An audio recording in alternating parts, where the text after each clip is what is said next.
ناظرین کی خدمت میں سلام و آداب. آپ دیکھ رہے ہیں وائس آف لداخ. آج سنیچر ہے جنوری کے 25 اور رجب کے 24 تاریخ. آج کی تازہ ترین خبروں کو لے کر میں موسیٰ تمیلی حاضر. ناظرین سے گزارش ہے کہ تازہ ترین خبروں اور حالات و واقعات سے باخبر رہنے کے لیے ہمارے چینل کو سبسکرائب کریں اور خبریں آخر تک ضرور دیکھیں. آپ دیکھ رہے ہیں آپ کا پسندیدہ news channel voice of Ladakh.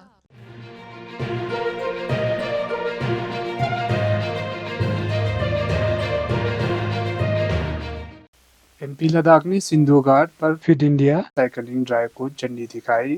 Member parliament Ladakh حنیفہ جان نے اسپورٹ اتھارٹی آف انڈیا کے اہتمام سے سندھو گھاٹ لیہ میں فٹ انڈیا سائیکلنگ ڈرائیو کو جھنڈی دکھا کر روانہ کیا. سائیکلنگ سندھو گھاٹ سے شروع ہوا جو شیپ پلیس سے گزر کر یو ٹرن لے کر واپس سندھو گھاٹ پر ختم ہوئے. 80 سے 70 سائیکل سواروں نے ایونٹ میں حصہ لیا. اس موقع پر chief executive council LHDC Kargil doctor Muhammad Jafar Akhoon, sport authority of India کے deputy director general Vinod Kumar اور secretary youth service and sports Ladakh Vikram Singh Malik, مرکزی زیر انتظام علاقہ لداخ اور سائے کے دیگر عہدیداروں نے شرکت کی.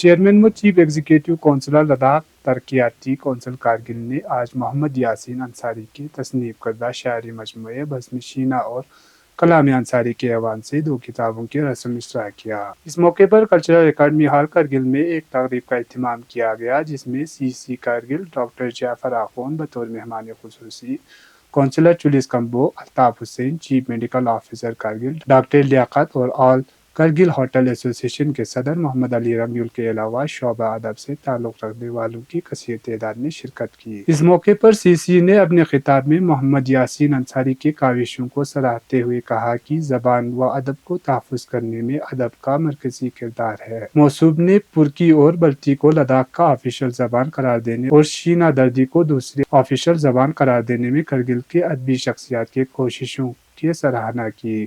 CC کرگل نے ادبی شخصیات کی بہبودی اور ان کی خدمات کو سراہتے ہوئے آئندہ بجٹ میں 5 لاکھ روپے فنڈ رکھنے کا اعلان کیا.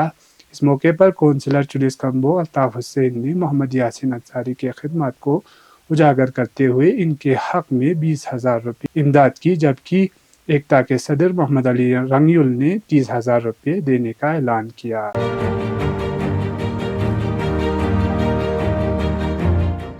Lieutenant governor brigadier doctor BD Mishra retired اور خاتون اول محترمہ نیلم مشرا نے لیفٹیننٹ گورنر سکریٹریٹ میں اتر پردیش کی یوم تاسیس کی تقریب میں شرکت کی. اتر پردیش 24 جنوری 1950 کو تشکیل دیا گیا. اس موقع پر LG کے مشیر doctor Pawan Kotwal IAS، DGP Ladakh doctor SD Singh Jamwal IPS، principal secretary Shri Sanjeev Khirwar IAS، commissioner secretary doctor G Vasantha Kumar IAS، secretary Bhupesh Choudhary IAS اور لداخ میں خدمات انجام دے رہے اتر پردیش کے باشندے موجود تھے. تقریب سے خطاب کرتے ہوئے LG نے اتر پردیش کے لوگوں کو یوم تاسیس پر مبارکباد دی. موقع پر خاتون اول نیلم مشرا اور سیکرٹری بھوپیش چودھری IAS نے بھی خطاب کیا. اس دوران لداخ میں خدمات انجام دینے والے اتر پردیش کے 2 اہلکاروں نے بھی ریاست کے بھرپور ثقافتی اور تاریخی پس منظر کے بارے میں بات کی.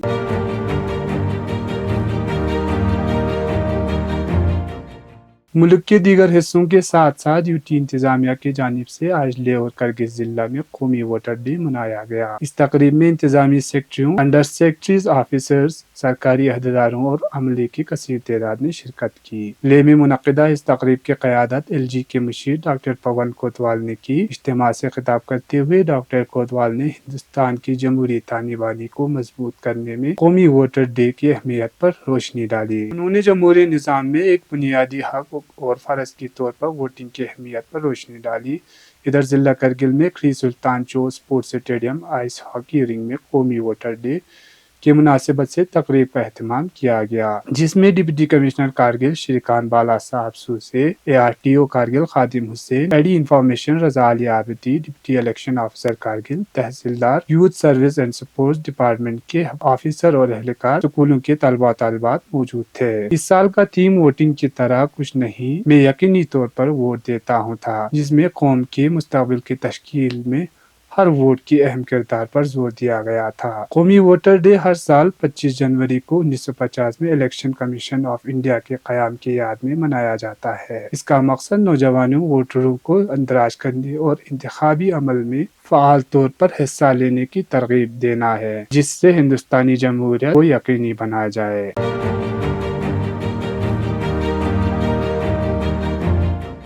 گزشتہ 24 گھنٹوں کے دوران ملہ صاف رہا اور درجہ حرارت میں ایک بار پھر کمی دیکھنے کو ملا۔ اس دوران کرگل شہر میں درجہ حرارت کم سے کم -14.2 ڈگری سینٹی گریڈ درج کیا گیا، راسکار میں -22.9 جبکہ دراس میں سب سے زیادہ 23.9 ڈگری سینٹی گریڈ درج کیا گیا۔ اب پیش ہے قومی اور بین الاقوامی خبریں۔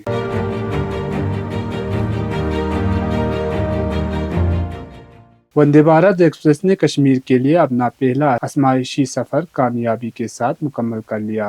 وندے بھارت کے ٹرائل رن کی کامیابی سے دہلی سے وادی کشمیر کے لیے براہ راست ٹرین کے خواب کو شرمندہ تعبیر کرنے کے سمت میں بڑی پیش رفت ہے۔ امید ہے کہ وزیر اعظم نریندر مودی اگلے ماہ دہلی اسمبلی انتخابات کے بعد کٹرا سے سری نگر تک کے لیے ٹرین کا باضابطہ افتتاح کریں گے۔ آج سنیچر کو تیز رفتار کے لیے مشہور وندے بھارت ٹرین صبح 8 بجے کٹرا ریلوے اسٹیشن سے روانہ ہوئے اور 11 بجے سری نگر ریلوے اسٹیشن پہنچے۔ ٹرین نے صرف 3 گھنٹے میں 150 کلومیٹر سے زیادہ فاصلہ طے کیا۔ وادی کشمیر کو ٹرین سے بھارت کے دیگر حصوں سے جوڑنے کے لیے ایک بڑا پروجیکٹ چلایا جا رہا ہے، جو کہ ادھمپور، سری نگر، بارہمولہ تک 272 کلومیٹر ریل لنک پر محیط ہے۔ یہ پروجیکٹ پہلی بار ٹرین کے ذریعے کشمیر کو ملک کے باقی حصوں سے جوڑنے جا رہا ہے۔ 41,000 کروڑ روپے کے تخمینہ لاگت سے تعمیر کیا گیا یہ ریلوے روڈ دنیا کے چند مشکل ترین خطوں سے گزرتا ہے، جس میں چناب پل بھی شامل ہے۔ یہ دریا سے 1,178 فٹ کی بلندی، اسٹیل کا ایک شاندار ڈھانچہ ہے۔ یہ برج ایفل ٹاور سے بھی اونچا ہے۔ اس کے علاوہ اس روڈ پر چلنے والے ٹرین پہاڑوں میں کھودے گئے 100 کلومیٹر سے زیادہ لمبی سرنگوں سے گزرتے ہیں۔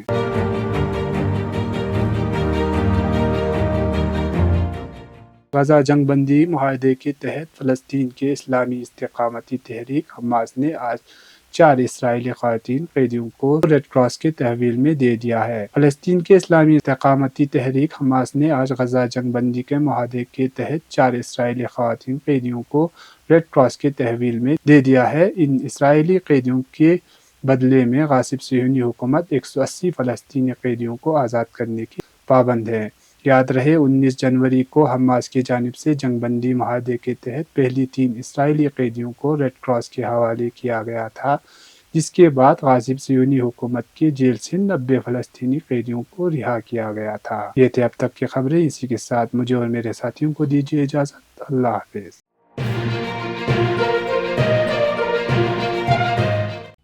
مقامی، قومی اور بین الاقوامی خبروں سے باخبر رہنے کے لیے چینل کو لائک، شیئر اور سبسکرائب کریں، ساتھ ہی بیل آئیکن دبانا نہ بھولیں۔